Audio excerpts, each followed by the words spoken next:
He takes everybody serious. Business, you see, for Mike Tyson is business. There's no alarm clock, no wake-up call.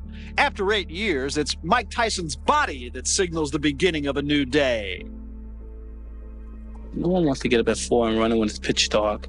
It has to be done. And the only reason I do it so early is because I believe that the other guy isn't doing it, and that it gives me a little edge. The most difficult part about fighting is the training, because believe it or not, the easy part about fighting is the fighting. Returning to bed after his morning run, the champ awakens once again to start the day's activities. These are the members of Camp Tyson. 5 weeks prior to a fight, they gather in Atlantic City to initiate the training program. There is no entourage. When a fight scenario takes place, we act as a family. Kevin, Mike, and I, we live together. We go out together, go to the gym together. Monday through Saturday, Mike Tyson goes to work. During this period, he'll train an estimated 55 hours, spar 200 rounds, and shed approximately 15 pounds. A champion's life is very monotonous. Around a month before the fight, the only thing I think about is just training, constantly training. I enjoy it, but it gets sometimes boring because it's just constantly repetitious, over and over, the same thing over and over. From sparring to speed bag, from jumping rope to heavy bag, most fighters use similar training techniques. Yet Tyson's camp has developed a few tricks of its own. Well, the purpose of the slip bag is to get the fighter moving his head, to get him in the habit of moving his head correctly. You have to try to be elusive. See, as long as the fighter's trying to be elusive, you're gonna be all right. That's what I emphasize. That's what we're trying. That's what we got over everybody else. After 7 years of slipping and dodging this sand-filled pendulum, Mike Tyson has become one of the most evasive fighters in boxing today. There you go.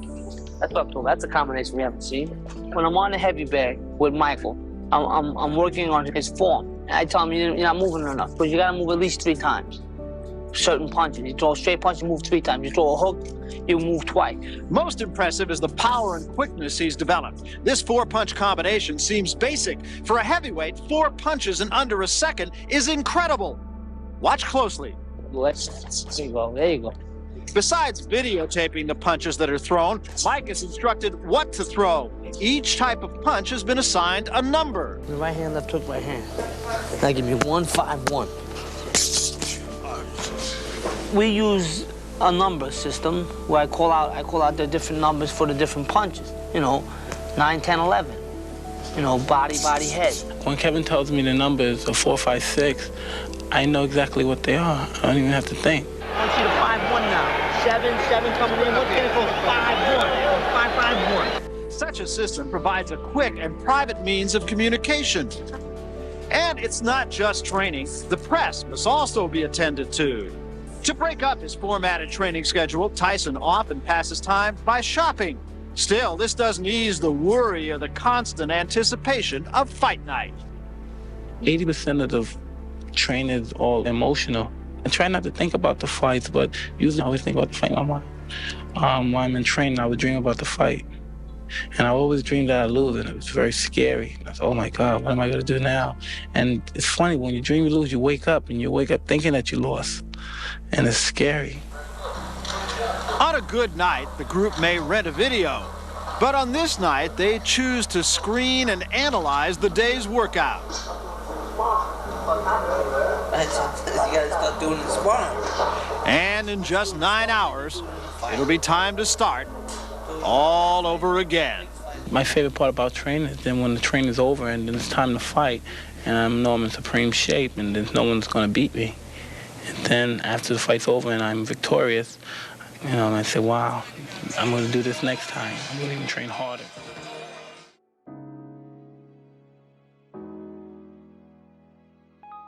With you, but I won't. For some reason.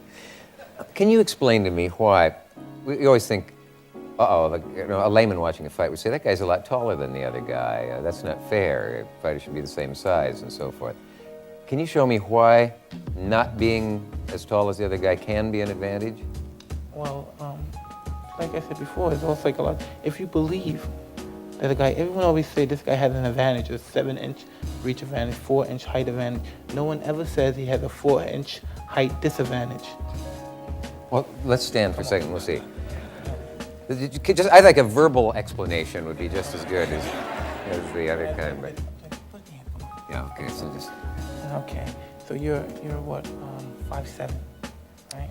5'7". I'm 6'2". It's the cameras. So you have to bend your legs. Yeah, Come on, five. bend your legs, bend your legs. Bend my legs. Yeah. Okay. And I'm a much taller guy. Right, to hit now. you, I'm more adjusted to throw my punches like this. And Ah, then I have right. to, if you're calm and So you have relaxed to enough, adjust. if you're calm and relaxed enough, you can watch and you can see everything, and you can watch every twitch of his muscles. But you have to have the confidence and the relaxation. Where do you direct your vision? Do you look the guy in the eye? Never. Do you Look try to only keep right the here. whole I look only form? right here because his face can't hit me. So I only watch right here. I watch his shoulder.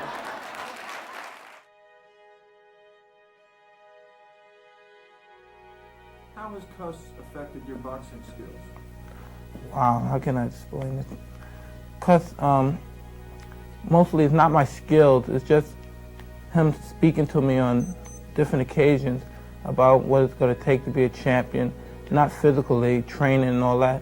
That's just to prepare you, to make your body become hard and ready. But when you train and exercise, mentally it tells you I'm in shape and no one could beat me. I could go as many rounds as possible as the job's necessary and required to go. But other than that, it's just the mental aspect is when he talked to me and developed strong character, and that's the main aspect in the whole game, that develops strong character, because some fighters are great, not great fighters, they put on great performances and you look at them and you say, wow, he's an outstanding fighter, look at him. But then when he comes up against a person that has good character, it's a different thing. You say, wow, how did this guy beat him? It's unbelievable, just because the other person is more of a man and has more character than the person's just good talent, a lot of performance. The case, unless the smaller, shorter man's name is Mike Tyson. Most competition is governed by feet and inches, from goal line to baseline, from foul line to finish line. The outcome is often the result of these boundaries. But in some sports, the measurements of the human body are thought to be of greater value, such as in boxing, where every portion of the fighter's anatomy is recorded and critiqued. For Mike Tyson, the most scrutinized measurement of all is his height. Is he really 5'11 and a half as reported, or is he shorter? For the press, it's become a very popular question. I'm tall enough to be heavyweight champ of the world at least 10 times a day, let alone the press asking me how tall I am. People in general saying, you're not as big as I thought you was. Guys your size doing all that damage. I always thought you were bigger. How big is big? But if the average male height is 5'9" and the average heavyweight champion is 6'1 3/4 inches, then how tall is Mike Tyson? As reported and often contested, Mike Tyson is exactly 5 feet 11 1/2 inches. History has proven that short heavyweights do make legitimate champions. At 5'7 inches, Tommy Burns is the shortest boxer to ever wear the heavyweight crown. A former middleweight champ, the 175-pound Burns successfully defended his heavyweight title 11 times before losing to Jack Johnson.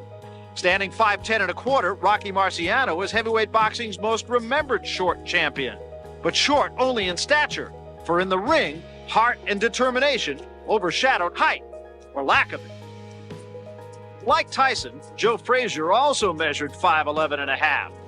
Known for his left hook and devastating body punches, height was of no object when this heavyweight connected. Tyson's opponents have averaged 6'2 1/2, and only 2 have stood less than 6 feet.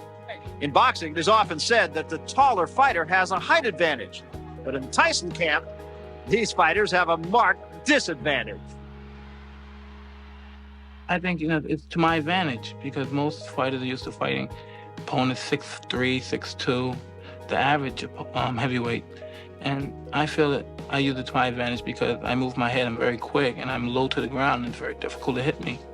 I crouch low just to make my opponents punch down because I know where they're going to punch at.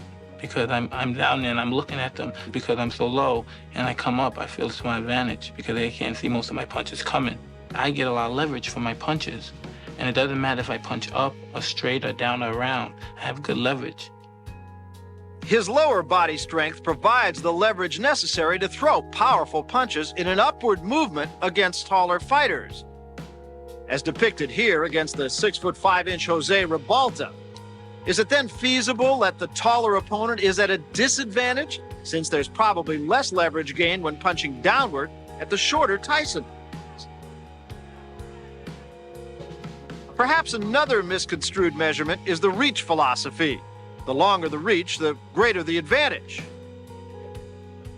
It's logical to assume that a longer reach increases a fighter's chances of landing more jabs. But once again, the Tyson camp disagrees.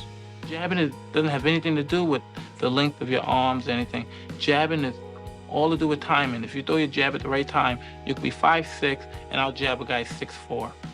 This was evident in his last fight against Tony Tucker, when Tyson gave up 5.5 inches in height and 10.5 inches in reach. Still, he connected with more jabs. I like the fact that I'm unique at being one of the shortest heavyweights in the history and having the second shortest reach in history, and still I'm tremendously successful. Perhaps one day a method will exist to calculate a fighter's heart and skill, a day when the advantage or disadvantage will have nothing to do with measures of height or reach. On that day, we may then discover that the sport of boxing is not just a matter of inches. And if I could come back as a guy 6'3", 6'4", I would never want to change. When I was younger, I used to always say, God, I'm just a midget. I'm never going to grow. I'm never going to be anything because I'm too short to do any kind of sports, anything. But then, I started believing in myself, and things worked out right.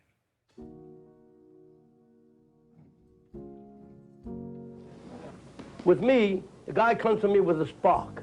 I fan the spark until it becomes a flame. I feed the flame until it becomes a fire.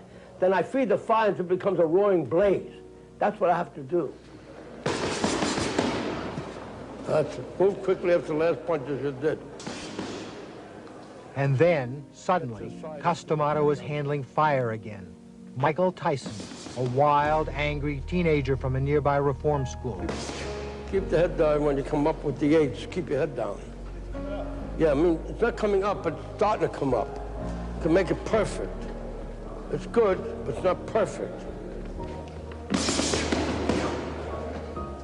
Cuss, who never married or had children, adopted Michael, took him into his home, taught him about jabbing through fear.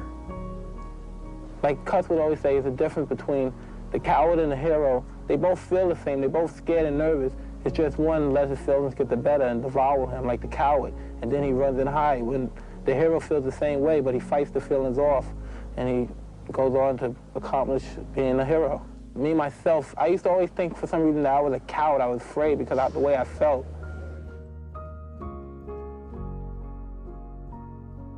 Just the idea that they believed in themselves. And now I believe in myself, and everything I believe in myself is true because I know I'm the best, and everybody else knows too. People knew I was the best before I did, and that's a little ridiculous. So it's about time I believed I'm the best. And now that I believed I'm the best, that's when it became fun. And thanks to Cuz, I picked it up kind of late. I just realized it really that I'm the best. I believed in myself, but everybody else in the country and everybody else that saw me fight already knew it. And I'm the only one that didn't know it. So Do you look forward to getting an opportunity to prove that? I like proving it. I like going in there, proving it now that I know it. Before I used to just say it, but I didn't believe it. And now that I know it, man, I'm killing these guys.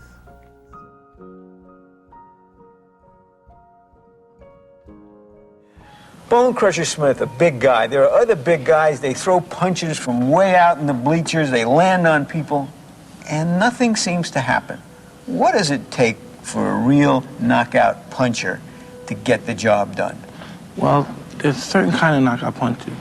There's something, being a big man really doesn't matter. It has no significance in knocking out someone.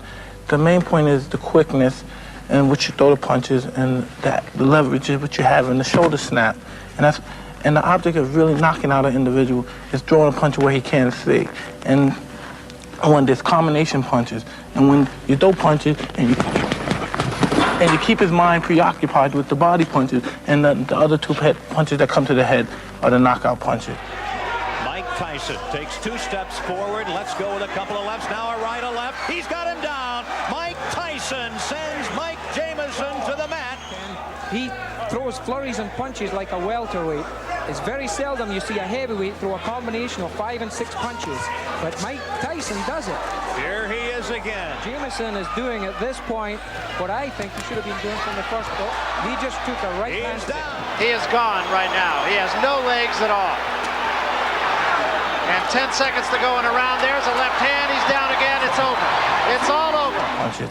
And then again, there's one punch knockout punches, which they throw one punch to the body, and then the other punch to the head, which again, the opponent's mind is so preoccupied on the one punch, which rattles him just a little bit. Castellamato, of course, right hand by Tyson. There you see Eddie Richardson. Everybody predicts a great future. If they can find some fights, then... That was a right hand, and down goes Holmes from a crashing right hand. First knockdown now. Let's take a look at it. Big right hand right up on the top of over the eye. It was a short right hand, overhand right that Mike Tyson delivered. Watch it again. This is still the first knockdown. Set up with the left. And that's when the other punch comes in. What I see in what you're saying is one, the getting the shoulder in. A lot of fighters are arm punches. And secondly, the quickness so that the opponent doesn't see the punch and that's what knocks him out. He's not prepared for it. Absolutely. Mike, everyone knows you're a knockout fighter. Everyone doesn't know you're a student of the game, of its history. And that in itself is unusual. Not many athletes ever get involved as much. You've watched thousands of hours of films. How did this come about? Well, when I was 12 years old, I was saying I spent a great deal of time with Castellamato. And at his house, there's a vast variety of fight history. And I made it my business to find out everything I can about these fighters. And I figured if I'm going to enter a game, I should know everything about it from the beginning to the end. What was it about knockout fighters particularly that excited you or inspired you? Well, to be the knockout fighter, it was something that everyone would love to see you. You drew more attention, you were used more, you made more money, and there's a great probability that when people come to see you fight, there was going to be a knockout. So you could depend on always people coming to see you fight. Was there anyone in particular that excited you? Any one athlete, any obscure athletes, famous athletes who really got you excited? My favorite fighter when I first got interested in watching the legendary fighters was Henry Armstrong. To watch someone so small, from 122 pounds, move up to 147 pounds and win all 3 titles simultaneously, and that meaning he has to jump from weight differentials from 47 to 35 to 22. It was just unbelievable. Well, fortunately for real big men, there are no weights you can jump up to. Hey, tell me about it. You believe, like I do, Mike, that it's a God-given talent? Yeah, I do. Cuss always told me that as well. That punchers are born, not created. Yeah, because the punches have so many diverse looks. You look at a guy that's just 100 pounds and he could kill you. And you look at a guy that's 250 pounds and he can't hurt you a little. Right. Look at a guy like Tommy Hearn. Tommy Hearn's at 160 pounds to knock out a heavyweight. He has punched tremendous. Yeah. There's never been a man his weight that punches hard as Tommy Hearn. With Tommy, it was about leverage, I think. Oh, it's about dynamite. You know, one of my favorite combinations that you did was that the right to the body straight up. I mean, I was there ringside when you did that against Bruno, so I'd like you to show us. That was one of your great combinations, that hook to the body and then straight up. So I'm on the ropes. Yeah, and I have to be on this side. I can't get hit. If I'm right in the center and I try, I can get counted. So you count me with this thing. Right. If I'm doing like this, I'm opening hit. So I try to get this way. Like, bring it here and bring it up. Boom. Maybe boom, boom, boom, boom.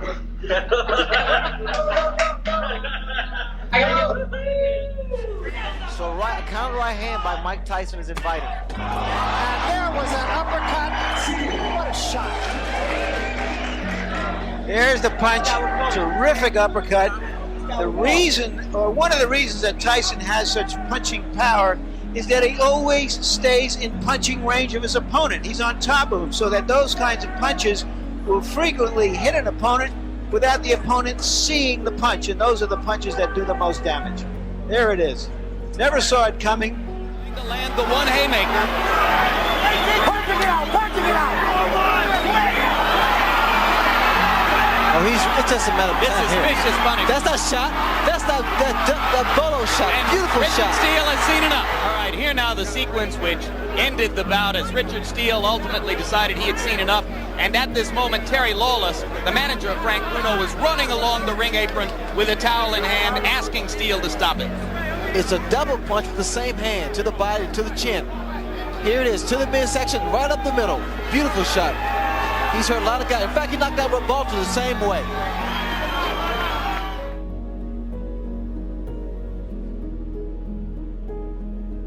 This old man made me hunger for glory like a mad dog.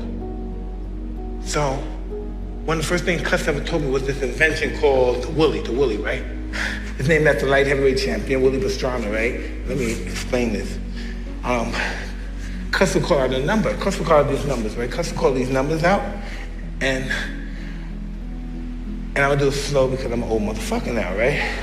But Cuss will call the numbers in rapid succession, and it'll go something like this. 1, left hook to the jaw, boom. 2, right hook to the jaw, boom. 3, left uppercut. 4, right uppercut. 5, left hook to the liver. 6, right hand to the spleen. 7, jab to the head. 8, jab to the body. Fuck, I'm glad I don't have to do that for a living no more. God damn.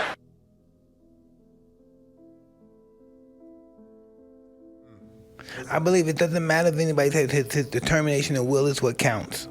Yeah. You know what I mean? If he has the, you know what I mean, the tenacity, you know, the resilience, you know what I mean, determination, the willpower to succeed, doesn't matter what age you are. Have to have that. Yeah. Yes, a positive mindset. Totally positive. Yes. And have madly affectionate and love for yourself. You have to love yourself to treat yourself right. There's no way you're gonna be successful if you're not madly in love with yourself. You have to believe you deserve all the success that you're being given. You know how many success, even myself, I've all this money, hundreds of millions, I don't deserve this. I got it too easy. I didn't work really hard to get it, really. I'm hanging out and I'm partying, I'm beating these guys easy 1-2 rounds. And my mind started playing games, got negative with me. Started getting self-destructive, you know? Yeah. Set yourself up to fall. You gotta always think about beautiful things. Yeah. What are you gonna do this? How I'm gonna set my children up for the future? Always have goals. Because once I accomplished that goal, the youngest champ, millionaire, whatever it was, it got tricky. Then I wanted to take more time off to spend time here and do this. Now I accomplished my goal. I want to start meeting girls. I want to start meeting new people. I want to start learning things. You forget. You always got to stay focused till it's over. The fat lady's thing, you know? Yeah. Because when people watch you, sometimes fighters are watching you. Other fighters are watching you. See if you're slipping. They say if you hear, they know people that hang around you. What's he doing? How's he working out? You know, it's waiting for you to fall. You're threatening to people. Yes, they're sneaking around to see your mistake. See what you're doing, yeah. Gotta stay on top. Always stay positive. Let them see you working hard at all times. Always prepared. That's what fighting is about. Always being prepared. Never know when that championship fight's gonna come. The guy might fall out and say, hey, you ready? Championship match. You gotta be ready at all times.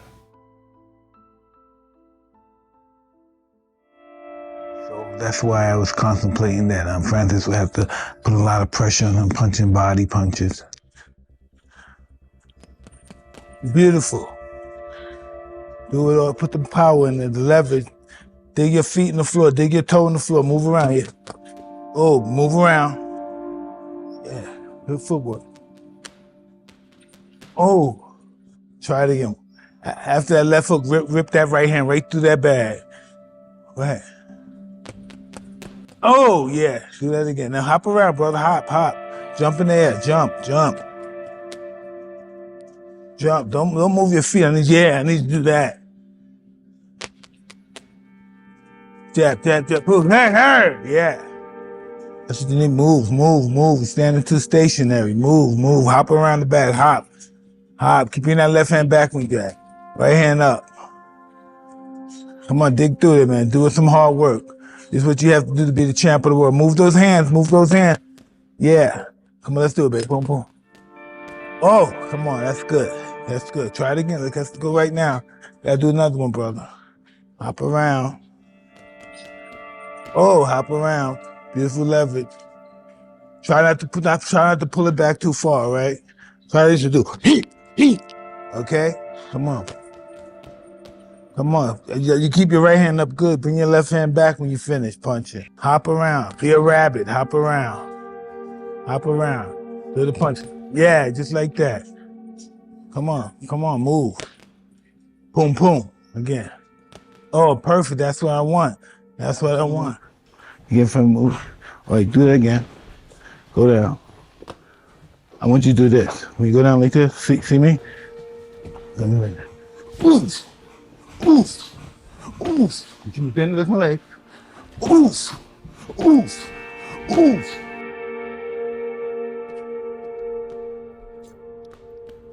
Oh, throw it hard. When you get there, you throw it as fast as you can. Hard as fast, because you can't see it. Huh? Yeah. You know, even though it hurts the way you punch it, you're punching like this. That hurts, but you gotta put everything in. It hurts too when you just go like that, but you gotta put it all in. Stopping with one punch. Yes. Try to just start off with a jab. Start it with a jab. I want you to do this. Look at that. Like a jab. You gotta be fast. Boom, boom. When you jab, boom, boom, boom. Yeah. He's been in the ring before. He knows the in and out about fighting. And it's just that we had to transfer that because he's using his legs and elbows and everything and grabbing. So we kind of did a new foundation and made him more elusive. You know, made him more elusive. He throws his punches with just bad intentions. And I used to believe the consistency of the hard punches to the body, to the head, what he's capable of doing. We need your legs like this. If you can go like this, can you go like this? Instead of going like this, you gotta go like this. Linda, just go down, bend, all the way as far as you can. Go up. Just go like this. Go through this 20 times.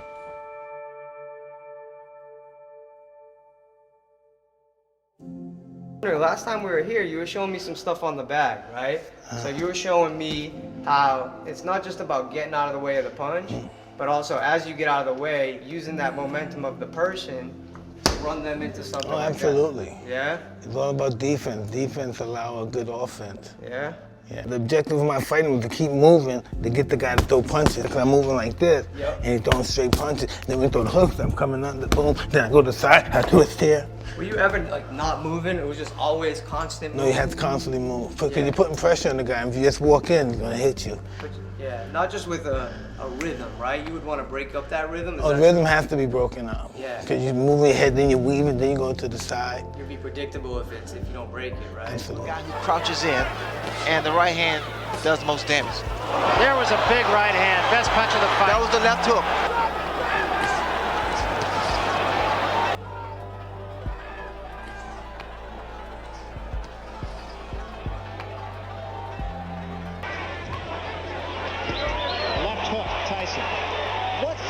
Trying to do, he's trying to overpower Mike Tyson. Always coming forward, Tyson. And the punch could have hoped for in that round. Trevor Berbick, should point out, has been down twice. There's another big shot by Tyson. Berbick in a heap of trouble. Down he goes.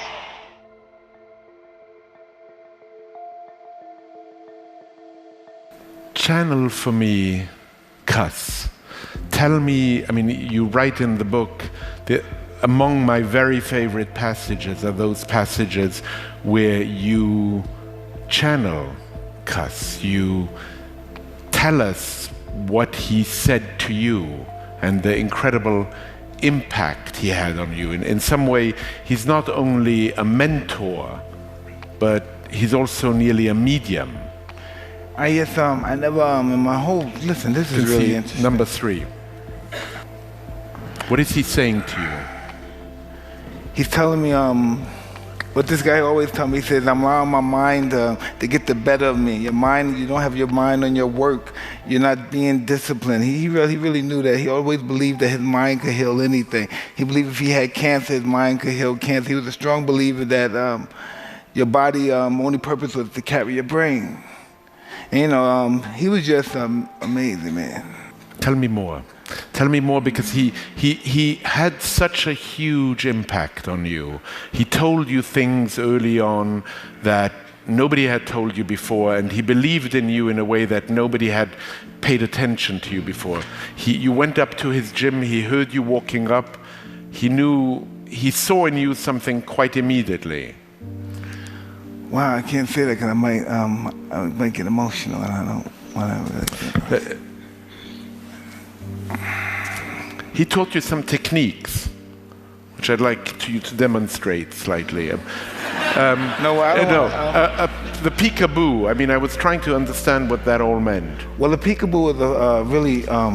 I don't know if he's showing you that. It was really a cruel style of boxing. It basically kept both your hands up, and it basically you twist at your waist and you move, and you come forward, make the guy miss, you counter punching, and it was pretty much It's really pretty much, he really discovered it from karate. He watched karate people do it and just move, get to one position and punch with everything you got with bad and mean, ferocious intention.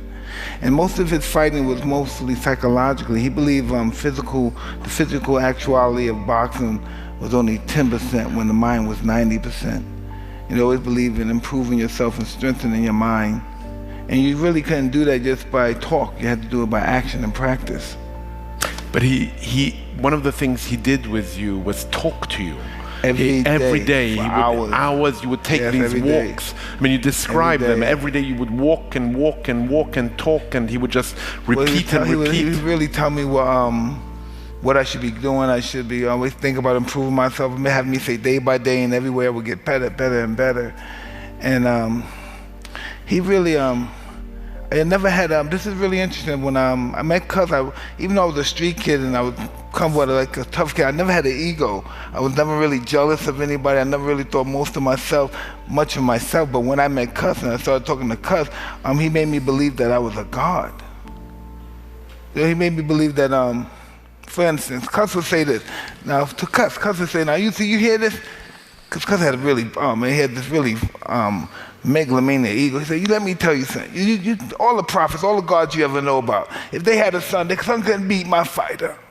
Know why? Because he's my fighter. I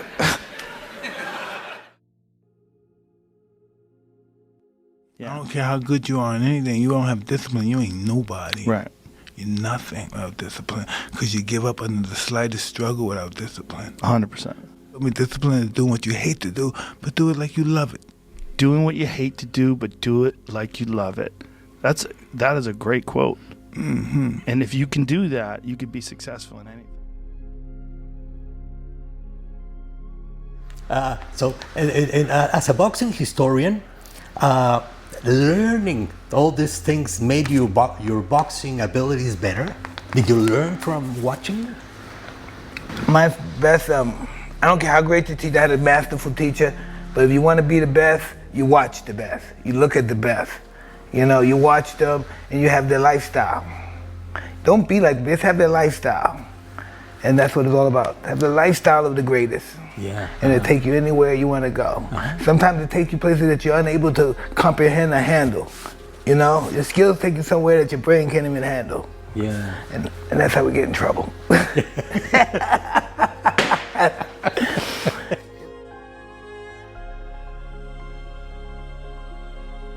This is what it comes down to, and it looks like it's easy for you to receive because you have your ego. You have to believe in yourself.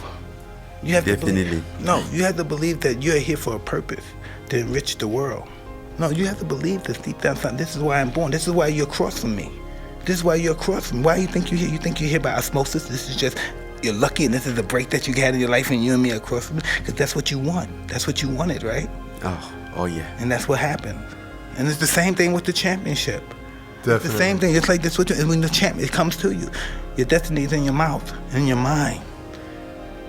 Definitely, no. And the person who, once you receive that level of confidence, you know what I mean, and it's practiced properly, it will surpass a genius. There's nothing more supreme than confidence. Confidence breeds success, and success breeds confidence.